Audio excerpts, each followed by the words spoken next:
знаю, куда себя деть. Жалею, что не написал тебе, да я тороплюсь, но здесь я не верю чудесам. Теперь уже пускаю пятый нель, еще заметно по глазам, поверь. Ассаламу алейкум, жалпы жамаат, таксидеш болгон мекендештер, агалар, эжелер, инилер, карындаштар. Мына өзүңүздөр көрүп кеткен азыр могуга чейинки видео. Бул жерде окуя мындай болгон. Такси заказ кылат, такси точкасына келет. Точкасын неправильно кылып туруп, белки пассажир өзү указ кылгандагын телефондон чалып, типа сен точкага келбейсиңби, типа чо ал жакта туруп алдың, наркы берки деп жаман сүйлөйт.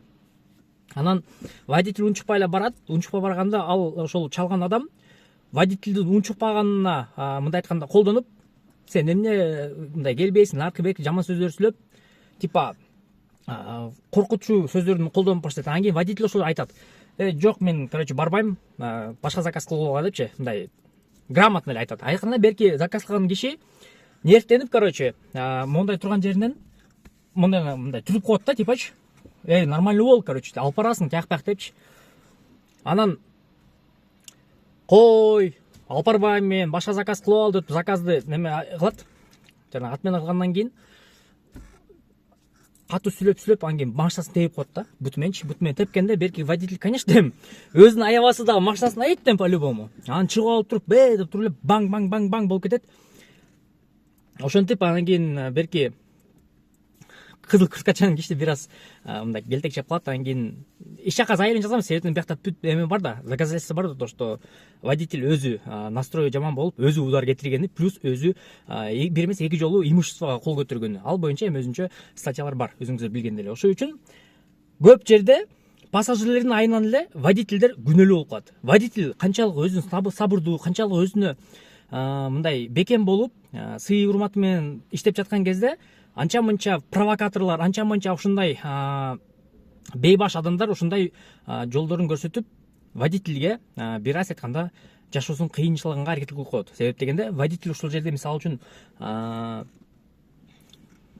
өзүнүн сабырын бир аз до конца иштетпей барып ургандан соң, балким ал киши же ал адамдар может быть подстава кылып коюшу мүмкүн, может быть атайын жанагындай жолдор менен тааныш-бааныштарын тапшырып акча иштеп калышы мүмкүн да. Мен азыр жашоо дагында отпай, ошол үчүн туугандар, барыңыздар айтам, мына видео регистратор коюп жүрүңүздөр, жана видео регистратор менен ушундай моменттерде, ушундай случайларда көптөгөн кырсыктардан силерди сактап калат. Бул мындай айтканда подписчиктин эмеси бар экен, видео ушундай окуясын айтып берди. Типа айтып атат, таксистерге жакшы видео чыгарасың, сен таксистерди колдойсуң депчи. Мен өзүм таксист болсом, конечно, колдоймун да. Ошентип айтсам, ошол ушундай дейт. Анан все хорошо деп туруп, ушул видеону на общее обозрение мындай айтканда жүктөп койгон кезим. Өзүңүздөр оюңуздарды, өзүңүздөрдүн пикириңиздерди жазып кетиңиздер. Анан что там в сфере такси жаңылыктар кандай болот атат? В сфере такси жаңылыктар в принципе жок деле. Таксиге кимде-ким жаңы чыгып иштеймин, таксиде кандай заработок болот деген суроолорго жооп сразу айта кетейин. 350, 450, 500ге чейин саатын иштеп жатат адамдар. Эгерде стабильно Яндексти жумуш катарында көрүп, эртең менен 8де чыгып, кечке малга чейин иштеп, эми стабильно, как основной жумуш кылган болсоңор, стабильный заработок тоже предусмотрен от Яндекса, это факт. Анан кимде-ким жаңыдан таксиге кошулуп, таксиге иштеймин, бирок кандай паркка кошулсам экен, кайсы парк жакшы экен деп суроо болгон болсо, мен силерге формула паркын сунуштайм, туугандар. Формула паркы 1% алат, жана фотоконтроль өткөндөн кийин силерге сразу 500 сом салып берет. Кимде-ким кошулам деген болсо, мен бияка описанияга номерлерин калтырып коем, ошока кирип туруп кошулсаңыздар болот. Формула парк 1%, 500 сом салымдашу бонусу бар. Жана туугандар, таксиде азыр мен байкагандай эле, мисалы үчүн өзүңүздөр билесиздер, көптөгөн корректировкалар картанык, Яндекстики именно жабык жолдорду деле кайра ошол жолго салып, силердин убактыңарды алат. Ошол үчүн основной жанагы Бишкекти жабык жолдорду өзүңүздөр мындай байкап билип алсаңыздар жакшы. Бул деген кайсы? Токмокко кетип аткан жибек жолу мост куруп атат, ошол жабык. Жана шаардын ичинде анча-мынча жолдор, бирок алар уже не соответствует мындай айтканда жолдун эмесине кабыл болбойт да. Башка жолдон айланып кетсеңер болот. Дагы эмне жаңылык, дагы өзүмдө чисти жаңылык, кандай жаңылык? Өткөндө машинанын эмеси расход боюнча видео киргизгем да, киргизип туруп анан кийин эмеге чалгам. Аренда берген кишигечи. Мен арендага эле айдем, а то комментарий көбүрөөк жазасыздар. Сен чисто на расслабон иштейт экенсиң, тияк бак. Жок, мен на расслабон иштейт жокмун. Мен типа үйдөгү кышкыга даярдык жумуштар болуп калган үчүн ошондой типа только аренданы жабып коюп, газды төлөп коюп ошондой эле иштеп аттым. А так машина аренда болчу. Мисалы үчүн мен ошо машинаны алгандан баштап пробег максимум 1000 километрге жетпеген эле жүрдүм окшойт, 1-2 миң. Анан чалып кече ошол как раз таки буга чейинки жазында иштеп эме так август эмес, так сентябрлар иштеп жүргөндө, короче, байкайт болчумун да, 1200 сом, 1400 сом куйганда мен почти что 180-200 километр жүрүп болчумун. Анан жот акыркы күндөрү мындай анча көп жүргөндөй болбой калдым, же өзүм деле мындай туура эмес эсептеп аттымбы. Айтор ошо акыркы 2 смена мындай жакшы байкап, анан кийин кече эмес, мурда күнү 800 сом куйдум. 2 палочка көтөрүлдү. Партнер сом куйдум ага. Анан чалдым арендаторго. Короче, ассаламу алейкум, ушундай машина берасыз, ушундай болуп атат. Жаңы парковкада турганда оборот мындай бирге көтөрүлүп, как будто газ бергенде болуп атат, наркы берке десем, давай анда, короче, мен как раз типа таанышым бар, ошого барып туруп машинаны таштап коелу, көрүсүн деп. Мейли, хорошо деп. Мурда күнү. А кече күн воскресенье эме да, бесплатный күн да. Все хорошо деп туруп барып бердим. Ал апарып досуна берди. По идее, мага кече күнү түнү калтырып кетиш керек болчу, негизи карачы.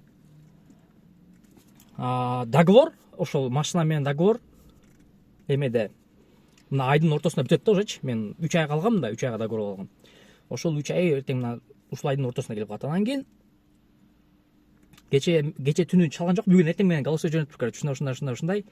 Кече ошо таанышыма алып бардым, таанышыма алып барганда, короче, эме болуп калды. Таанышым ошо бирдекесин текшерин деп, бирдекесин бузуп алыптыр, короче. Ошо бирдекесин бузуп алган үчүн машина, короче, 2-3 күндөн кийин даяр болот деп мага чалып туруп, ушундай 2-3 күндөн даяр болот экен, ал жагынан уже бир эле жума калат экен. Болбосо типа башка машина карай бергиле, андай менен деп калды. Анан все хорошо түшүнүп деп. Отурган кезим, короче, азыр машина жок. Машина жок, отурам. Бул машина таксиге жарабайт, если чо. Анан ошого мындай айтканда, кимде предложение болгон болсо, мага желательно жанагындай сотрудничество парк менен же болбосо машинаны аренда бергендер, өздөрүнүн машиналарын паркка аренда кылып, короче, хороший агент катары, хороший опытный менеджер катары өзүмдү сунуштаймын. Ким эгер ушул видеону көрүп жаткан болсо, тааныштарыңыз болгон болсо, ушул видеону жөнөтүп коюңуздар. Мен жакшы реклама кылганча ошол парктын машинасы менен өзүмө выгодно болуш үчүн иштейин деген немелерге, предложенияларга ачыкмын. Өзүм аябай сыгып машинаны айдабаймын. Бирөөнүн машинасы деген ойдой болбосун эч кимде. Өзүм машинамды айдаган эле айдайм, ошол жөнүндө айтып кетейин. Ошол туугандар, кимде эгерде машинасын берип паркымды аренда кылганча, же болбосо башка бир бизнесин аренда кылганча, же болбосо жанагындай салондор бар го, Китайдан автомашина алып келип, ошолорду деле сата турган салондор болсо деле, ошолордун машинасын айдаганча силердин машинаңарды рекламалоо силерге жакшы, по факту айтканда, силерге бир жакшы кардар алып келип, силерге соолугуңарды жүргүзгөнгө жардам бергенге аракет кыламын. Ошол үчүн туугандар, сунуштар болсо мен ачыкмын. Барыңыздарга чоң рахмат. Ушул видеону кошулуп, жазылып, комментария жазып, бөлүшүп койсоңуздар да чоң рахмат болот. А так, пока что типа незапланированный отпуск деп коет го. Рахмат барыңыздарга чоң. Ийгилик. Жакында чыгабыз линияга биз дагы.